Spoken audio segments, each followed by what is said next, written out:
रात का वक्त था। चांद अपनी ठंडी रोशनी जंगल में बखेर रहा था। दरख्तों के दरमियान नन्ही लालटीनें जल रही थीं, जैसे सितारे जमीन पर उतर आए हों। अचानक एक सफेद कबूतर आसमान से उतरा और नर्म सी हवा चलने लगी। फिर एक एक करके सारे कबूतर दरख्तों पर बैठ गए। उनके परों से रोशनी फूटने लगी और पूरा जंगल चमकने लगा, जैसे जादू जाग उठा हो।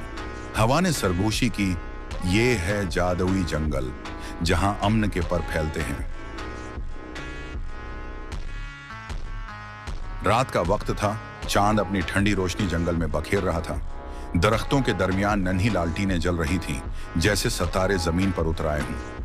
अचानक एक सफेद कबूतर आसमान से उतरा और नर्म सी हवा चलने लगी। फिर एक एक करके सारे कबूतर दरख्तों पर बैठ गए। उनके परों से रोशनी फूटने लगी और पूरा जंगल चमकने लगा, जैसे जादू जाग उठा हो। हवा ने